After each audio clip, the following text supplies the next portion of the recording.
good afternoon and welcome to our quarterly public safety update. This is going to be for Q4 of 2025. When we were putting this update together over the last couple of weeks, we looked back and we started doing these actually back in 2022. So we are now in our fourth year of providing these quarterly updates to you, our media, who share it with our community.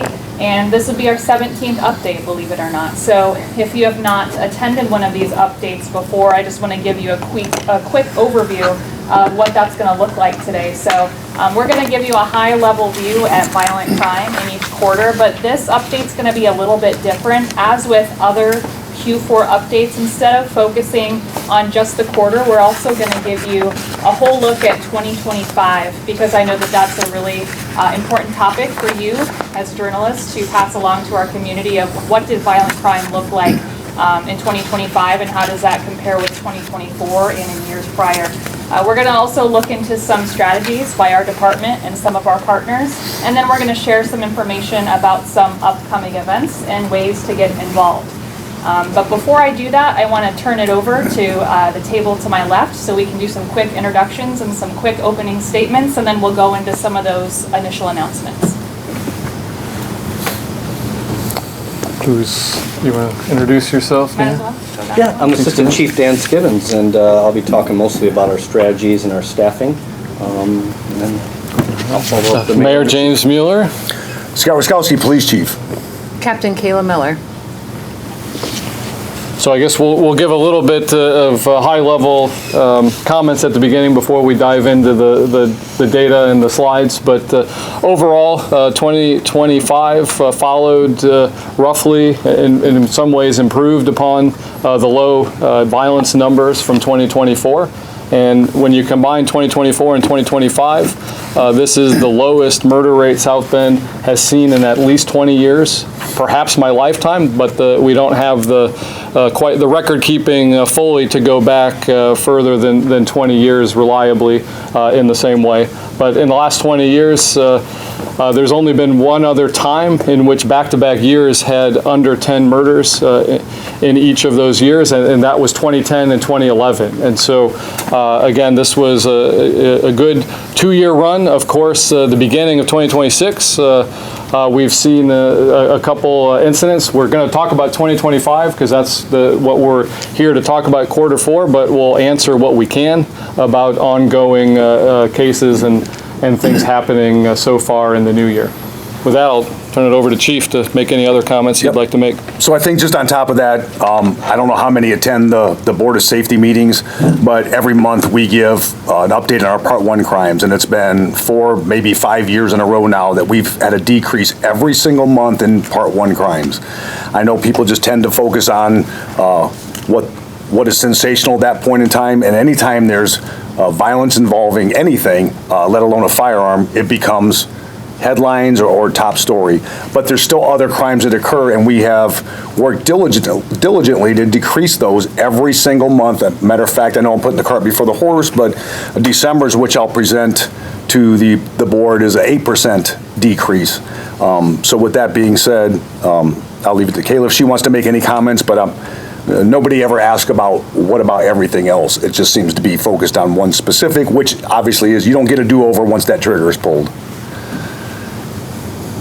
You're good? All right. I'm good for right now. All right, before we go into our announcements, just to kind of piggyback off of what the mayor and chief were saying. So it's no surprise the last couple weeks here in South Bend we've had a number of incidents, but as a reminder, this is for Q4 of 2025. So anything that happened in the new year is obviously not going to be reflected in those numbers. That might be seem like kind of a no-brainer, but I did just want to emphasize that obviously there's been a lot of action here in the last week or two, but these will not cover that. So I just wanted to make that clear. Quick announcements. The Officers Program wrapped up around Christmas time. That's an annual program that we do with FOP Lodge 36. 530 children and their families were given a large box of wrapped toys, thanks to assistance this year from the South Bend Fire Department and the United States Marine Corps.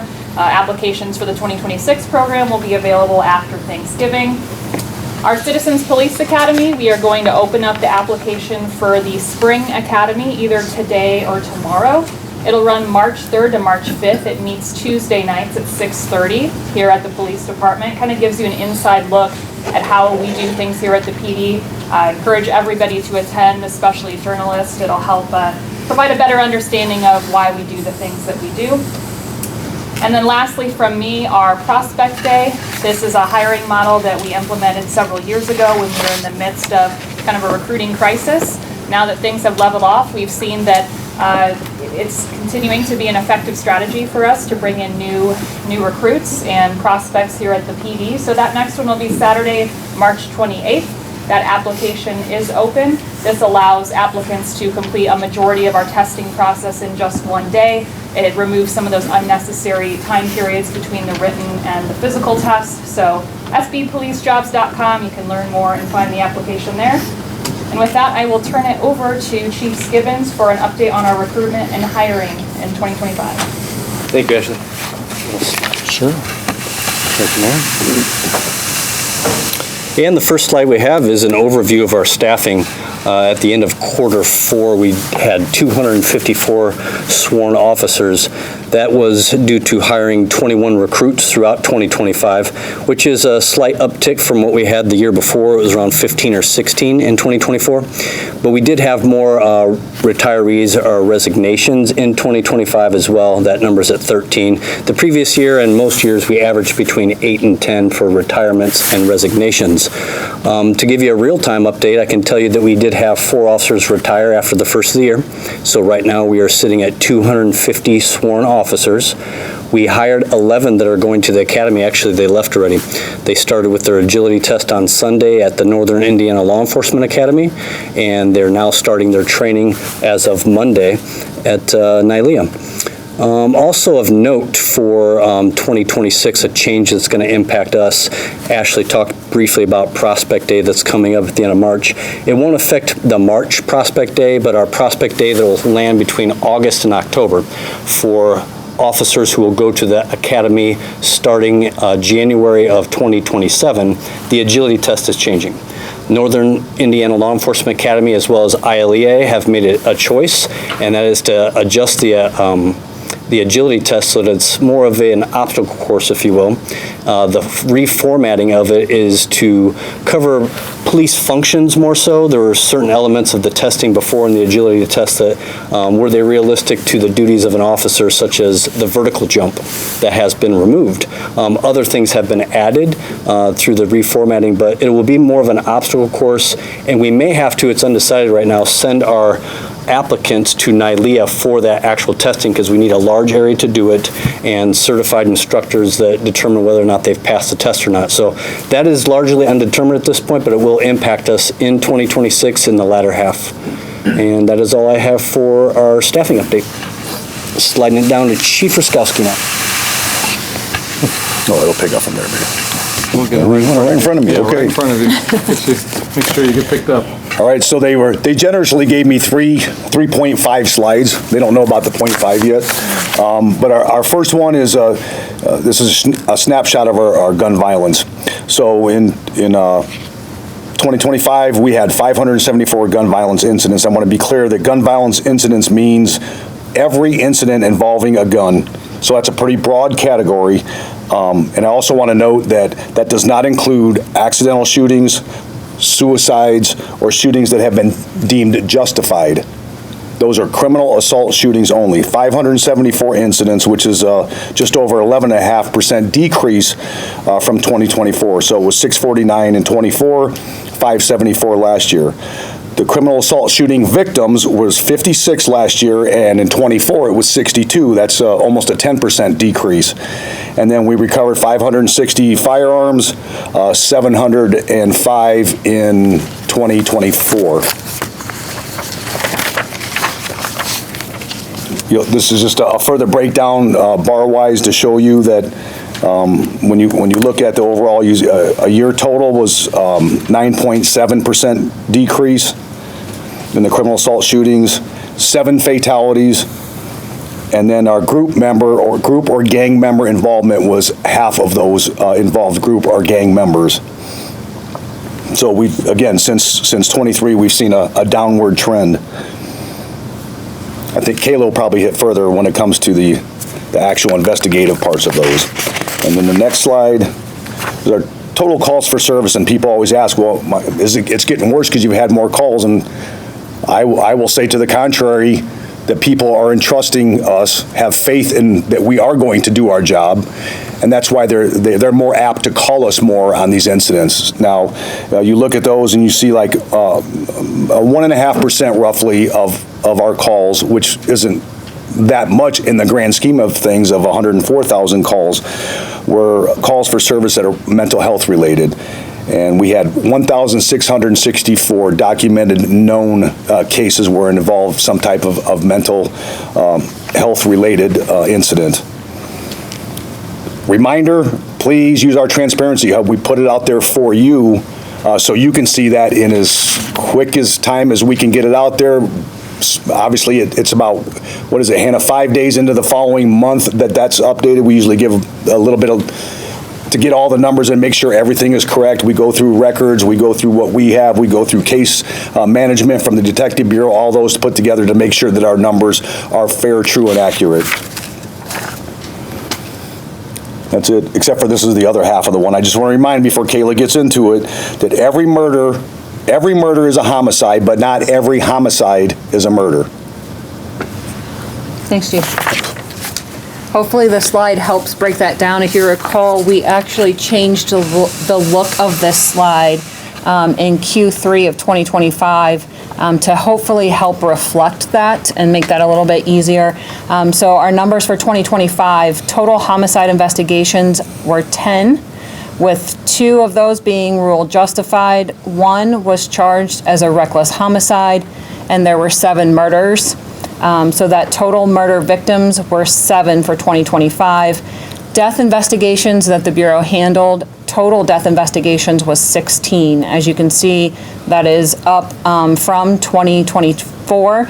Some of those include suspicious deaths, but again, those are deemed not to be criminally involved, and so those are just things that our detectives are working on to ensure that every stone is unturned. Or no stone is left unturned, I should say. There we go. I know this is going to come up, so I'll just address it now. We do have 3 open cases remaining from Q3 and Q4. Those are continuing to progress, and I believe that we'll have updates on those hopefully in the very near future. Very near future. All right, moving into our Crime Stopper stats. Just a year in total for 2025, there's a total of 245 cases that were resolved due to Crime Stoppers tips. Total property and narcotics recovered, $41,915. Rewards authorized is $45,450. This is down from 2024, and that's due to the fact that Crime Stoppers actually reduced the dollar amount paid out for what is called the speedy reward. So that's if somebody has a warrant. It went from $300 to $150. Total arrests for the year was 186. 16 firearms were recovered, and there were 2 victory over violence cases. So that's again information that leads to the solving of a case that involves a firearm. Just a little bit of a breakdown for South Bend related, 33 cases, 25 arrests, 2 firearms in the city, and 1 of those victory over violence cases was here in South Bend. And then to save the date for upcoming, April 25th will be the spring shredding event. So we'll have more details on that coming up. Pass it back down. And I will be covering the next 10 slides, which involve our strategies and programs, most of which are technology-based crime reduction strategies. But the first few slides involve traffic enforcement. About 2 years ago, our council members met with us and discussed what are the possibilities of us increasing traffic stops due to dangerous driving. And so we made some subtle changes at first and then more drastic ones in 2025. As you can see on the next slide after that, it gives a breakdown of our traffic traffic stops, and in each quarter of 2025, we saw an increase, most significantly in quarter 4 when compared to quarter 4 of 2024. Overall, that 12% is 1,500 more traffic stops by our officers. How we assign those traffic stops out would be the most drastic change. It's done at the shift level. Each shift has traffic enforcement officers. Some have 2. On some days, they may have 4. And so we take complaints from our citizens either by calls, or oftentimes we get them at our quarterly events that are meet with the mayor. So we also meet with individuals at those events, and they hand out to us complaints that they may have: speeders in certain areas, school zones, individuals running stop signs, a lot of those. We also look at collisions and where those are occurring. And you can see, well, actually that's not the next slide. This next slide shows you our total collision count. That 2,969 is up by about 1%, which is 30, looks like 35 total more accidents in 2025 compared to 2024. The next section down is the fatality rate, and that is up significantly, but to give that context, we had 4 fatalities in 2024 as a result of vehicle collisions, and we had 7 in 2025. And then just below that would be the injury rate, which is slightly down. And I started discussing this slide before I got to it. Traffic enforcement vehicle collisions here. These intersections identified that we focused on were the top 5 for crashes, specifically ones involving injuries as well. And so you see our comparison from 2024 to 2025. We saw a reduction in each of those 6 intersections below that we focused on. However, one of those we did see a substantial increase, Ireland and Michigan. So we're going to have to do a deeper dive on the PDN. This information is provided to us by the Innovation and Technology Department. So they give us this data. We're going to have to dive deeper into that and see what timeframes these are occurring. When we put these assignments out for traffic enforcement at the shift level, they go to all 3 shifts. So in 2026, we are prepared to be more specific. What shift is seeing the most collisions in these intersections involving injuries specifically, but also throughout the shift, there can be a lot of fluctuation, I guess, if during an 8-hour period of time. Afternoon shift comes on at 2 o'clock. Likely the best time for them to do traffic enforcement is when people are getting out of work and we're seeing more travelers on the roadway. And so during the shift, when are we performing these duties? And that's an adjustment we'll be making in 2026, and hope to see improvements there. As a disclaimer, though, I don't know if you saw this fine print at the bottom, those traffic stops are specifically for traffic. They're not call related, meaning we don't count if we go to a suspicious person and that vehicle takes off, like he took off in a red whatever, and we stop that. That is not a count. That is specifically witnessed traffic incidents where a stop is made outside of a call that we responded to. Thank you, Chief. Moving on to Fusus. That is the technology that we use in our real-time crime center. It pulls everything together, and the strategies I'm going to talk about after that. But it's also available to our officers. Many times they are responding to the calls, so they're not able to get on their computer and check video footage of city-owned cameras or our partners. And so our real-time crime center, the Fusus usage is large. The large portion of that percentage would be our real-time crime center. And the next slide shows you what that usage looks like compared to last year. It's up considerably. You see each of our quarters we also have an increase, and that is largely due to staffing.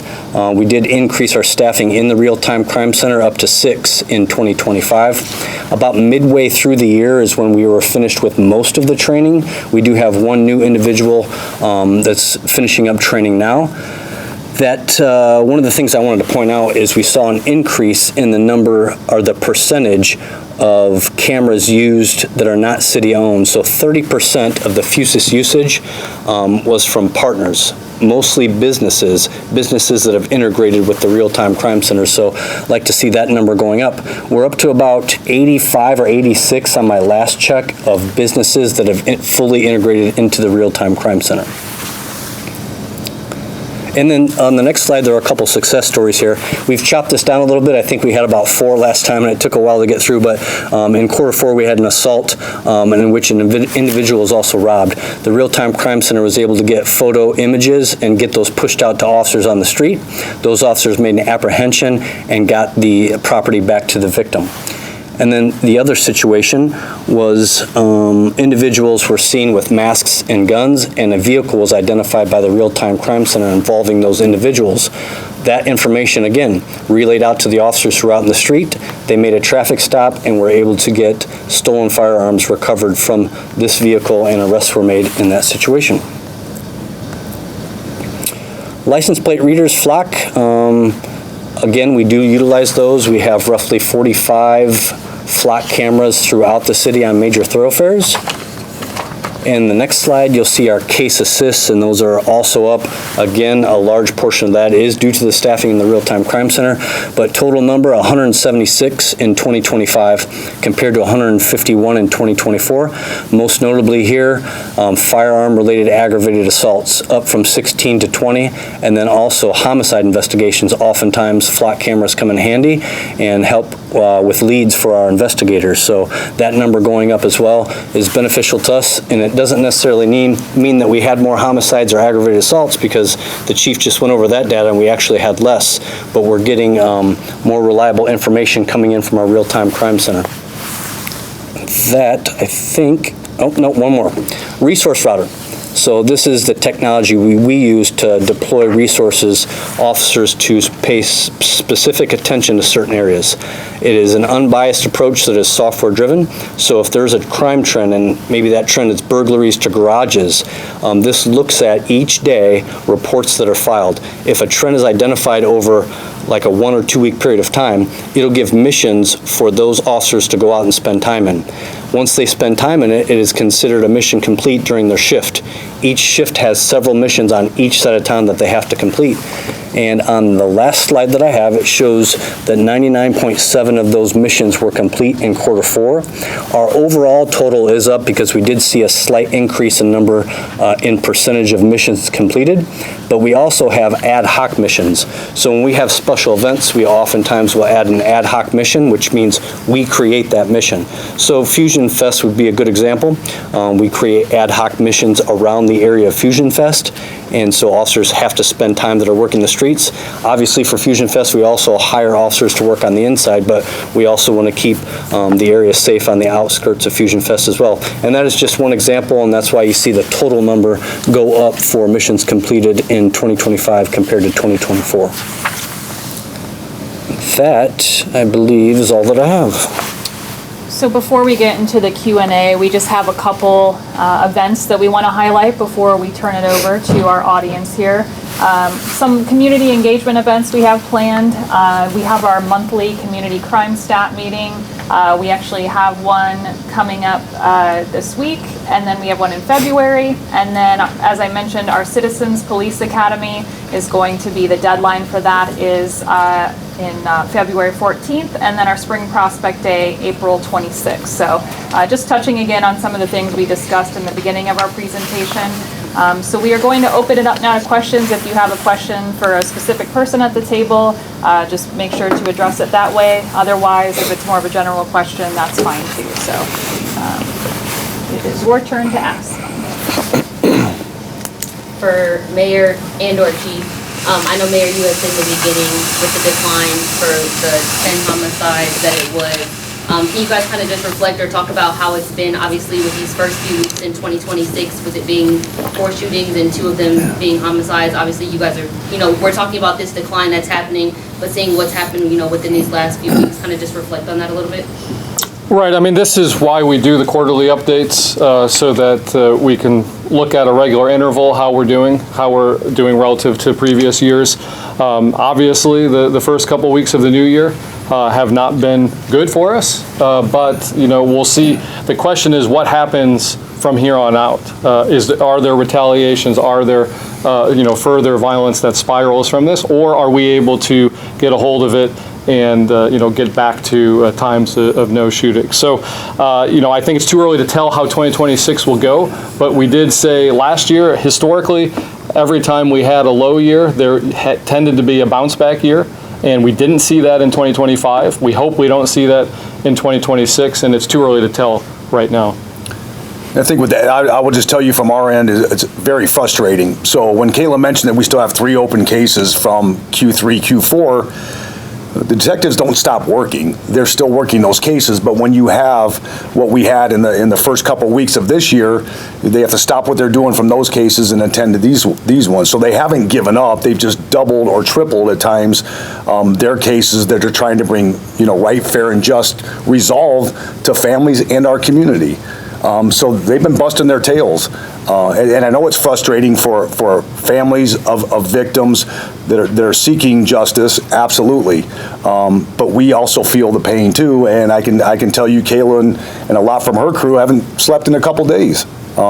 So please keep that in mind. These are human beings trying to look out and take care of other family members that something horrific happened to. So that's why there's a lull when it comes to those other cases. But I can speak on behalf of the mayor, we talk about it all the time, have the utmost confidence in their abilities and capabilities, and there'll be some better news coming. Kayla, can you speak to, the work and the hard work, that these officers are putting in? Like you said, they haven't slept in a few days solving these cases, as well as, what those 3 cases are already that are open and things like that? Yeah, I think if we go back couple weeks before that, we go back to the week before Christmas with we have a homicide, a shooting, a couple officer-involved shooting cases that we were involved with as well, and then we hit the first 2 weeks of the year. It's been a very trying few weeks for sure, but the detectives are staying focused and they're making sure that they take care of each other. And it's a priority to get the facts and make sure that we can bring justice where we can. But at the end of the day, again, the focus is making sure that we get all of the facts. I know that it's frustrating for families, but we are staying in communication with families, letting them know what's going on with that, and trying to make sure that they are getting our detectives are getting the rest, and we're utilizing it as a team. So. Again, I think that we're going to have some updates here in the near future on some of these cases. Both Mayor and Chief, anyone else who wants to chime in, is there any talk or any plan of changing I know crime has no address, obviously, especially shootings, but is there any talk of plans to change just, certain strategies or just anything that you guys are going about to start the year, or, just what can you say to that? We'll let Chief Skibins speak in a moment. Obviously, the strategies we have deployed today is trying to make the most out of the resources we have. Resource router that we talked about tries to proactively position our officers in places to deter crime. We think that's still an effective strategy. The question is, Chief said Part 1 crimes have been going down consistently over the past number of years. And so, those are successful. Of course, our goal would be to get crime to 0, but that's how realistic is that in the near term? That's a more philosophical question than a practical one. So we are just seeing these trends go down and certain strategies be effective. But of course, we know that things adapt, things change, and we want to be ready to adapt and change as well. And we also want to stay on the forefront of technological solutions that can help us achieve our mission. And I believe with that, we'll have Chief Skibins. Thank you, Mayor. Thank you for asking that question. I meant to discuss that at the end of the strategy portion. The process for strategizing for the next year begins very early for us. So the chief and I sitting down with the mayor and the mayor's staff to discuss budgeting.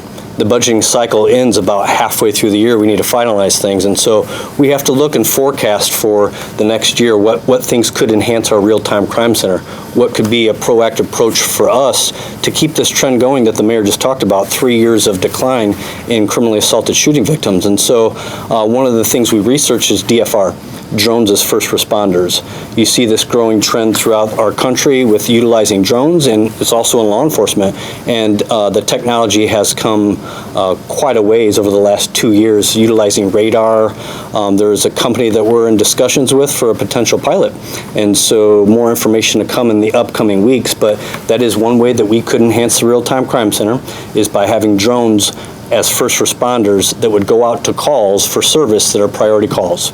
So anything from a missing person, maybe someone walked off from an assisted living facility, or an individual falls into the river. These drones would get there on average from departments that use them about 2 minutes before an officer would. The call for service goes out, the drone doesn't have stoplights to stop at. The drone's immediately heading in that direction and flies at a pretty good rate of speed. And so it's getting to these calls before officers, and that's what departments that are utilizing them are telling us. And so we are very interested. We'll have more information to come. And I think with that, so there's still the expectations, and I read the Facebook and other social media comments where I can't believe the South Bend police aren't doing anything about this. So when you're talking, the majority of these are almost instantaneous. I don't know how you predict and or prevent that from happening. It's not like somebody's walking down the street with a gun going, by the way, I'm going to shoot somebody 2 blocks away, come and catch me if you can. That is not what's happening. What's happening is something almost or close to instantaneous. One incident happens inside of a house. I don't know how we would ever know that that's going to happen inside of a house well in advance. Relegating it to the group or gang violence, absolutely. We are trying to do everything we can preventive-wise to keep that from happening. So whether you are somebody pulling a trigger, somebody who's more likely than not to have a gun shot at them, or to be with somebody that fits either side of that, that's what we're working intently on. And those change all the time. It's not just us. You know, we have the county police department, we have Mishawaka, and all the other area agencies, including federal, that are on board with us every Thursday that we have our meetings and come up with strategy plans. And it's not the same strategy every week. We change that every single week to meet whatever it is that we can best see coming. And before in here we go, oh, it's really cold in January and nothing's happened. Nobody said a word. But now that it's really cold and things did happen, then it becomes an issue. Again, I'm not going to celebrate, but on the flip side, I think it's fair that people know that we've had a reduction in Part 1 crimes for the last 4 or 5 years every single month, and nobody says a word. But again, focus on this. Focus on one incident out of 104,000 calls. Let's blow up social media and say how bad the police are.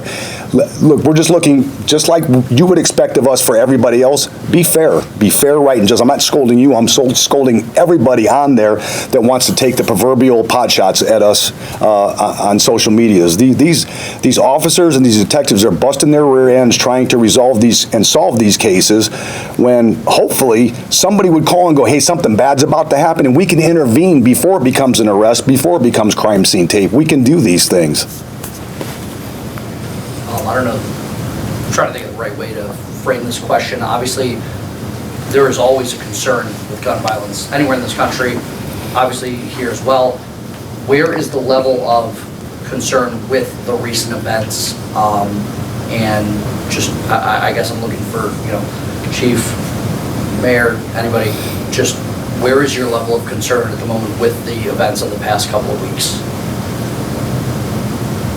We're always concerned anytime a gun is fired. So that's not going to change. Like the mayor said, and I've said, zero. We're looking for zero. Part 1 crimes, and especially when it comes to a violent act, and even more so, and ultimately, when it comes to the act of pulling that trigger. I mean, these are, off the top of my head, I'm not a analytics like my IT people are, but 99% of the time, at least, I think it's safe to say that this is emotionally driven. It's not, pre-calculated, I'm going to go out and give you advance notice that I'm going to do this, but at the bare minimum, with putting that passion part aside, that heat of the moment, somebody knows that something bad is going to happen. And this, again, this isn't predictive, this is preventive. And we can intervene. We have how many CITs, how many interventionists within the police department? I know the public says they have them, or groups say that they have these interveners and interventionists. I've never seen them, but we have our mobile crisis team, and we also have our internal folks and 254 cops that know what they're doing, can get out there and stop something before it becomes tragic. Not just to a family, not just to a community, but to our officers and our detectives before they have to pull up onto a horrific scene like that. And I don't want to get too far off topic here, but obviously I we would support common sense gun legislation. I mean, that raises the temperature on any interaction, whether it's members of the public interacting or getting in disagreements and leading to violence, or whether that's encounters with our law enforcement officers that raises the temperature, the prospect of that individual having a weapon of deadly force that could be used very quickly. So, I mean, obviously common sense gun legislation would be helpful, I think, to lower the temperature. Generally, working together as a society, whether it's social media or others, to lower the temperature, not the temperature outside, but just the temperature of argument and discord. I don't have the answers for that, other than we try to present a more unifying message from the city at every chance we can. I know our department tries to work with the community and get a message out there that we're here to help. But we've got some serious challenges that we have to address at large. And it's a team effort. Sorry, Mayor. A huge team effort. When you have laws on the books, when somebody has a block switch and you get 51 days, that's an issue. That is not completing the team effort to keep our community safe. That sends the wrong message, if any message at all. So I know one station had asked me about that before, and I was adamant, and that hasn't changed. If we're going to do this, everybody needs to play their part before it becomes worse than what it was. I don't know if you're able to tell, out of the 7 murder victims that happened, how many, were young people with the last 2 recent ones, one being the 17-year-old, 21 isn't a teen still, but it's still a young person. Seeing those 2 trends and just overall the last year with teen violence and things like that, can you all speak to that and, just... Yeah, I'm going to pass it to Kayla, but nobody should die before their time.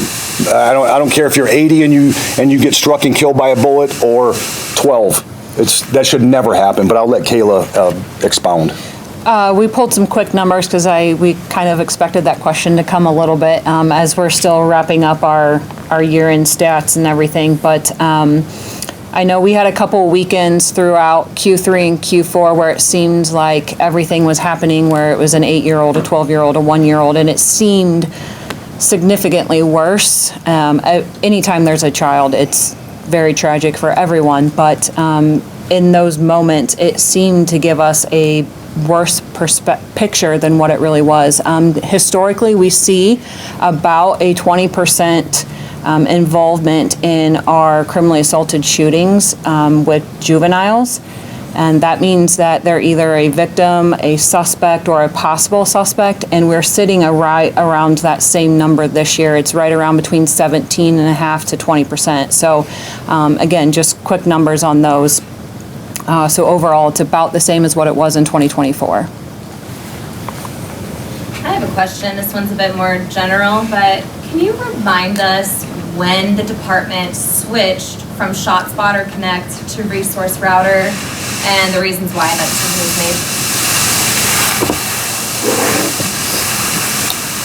made? They are actually both the same thing. It's just a change of the name. So Sound Thinking is the company that provides us with the ShotSpotter technology. They also provide us with Resource Router. We were calling it ShotSpotter Connect because that's what they called it at the time when they released the product from Sound Thinking. So on the slides, you're seeing Resource Router now, same thing as ShotSpotter Connect. ShotSpotter is its own technology, that's just for gunfire detection. Resource Router would be the software that provides us resource deployment for our officers to spend time in certain areas. And you're still using that gunshot detection software? Yes, we are.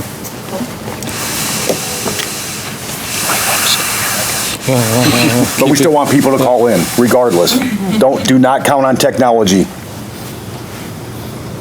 Are there any changes in the upcoming year with things like Resource Router, things like Real-Time Crime Center? Do you have any plans to, say, utilize AI in those systems? Is there anything that's going to be changing in the next few months or years?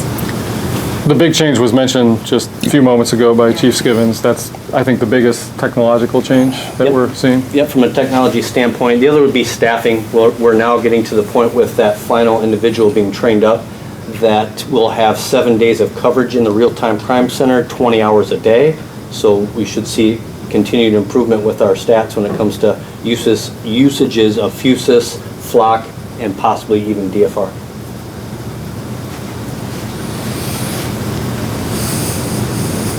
Any other questions before we wrap up? I don't mean to step on anyone's toes with this question, just because we are talking about Q4, but in terms of that fatal shooting on Michigan and Angela, there are some concerns that maybe there's a threat to public safety because we don't know the nature of that incident. I don't know if there's anything you guys can share about that investigation.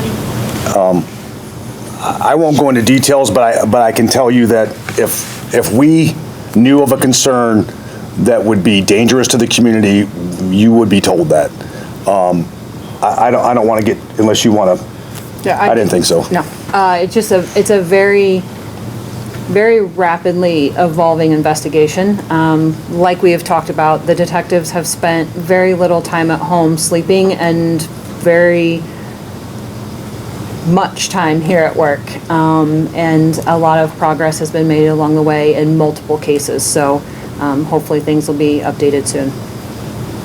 I wish you all could see what I see. I'll leave it at that. Read between the lines there. It's phenomenal that not just our patrol officers having to contend with all these and secure a scene and help, but when our detectives jump in after maybe not a shower or food for a couple days, let alone sleep, it amazes me how we have human beings caring about other human beings, and it shows. And I promise you, in the very near future, we'll prove how it shows. Anything else? All right, thank you, everybody. Thank you. Thank you very much.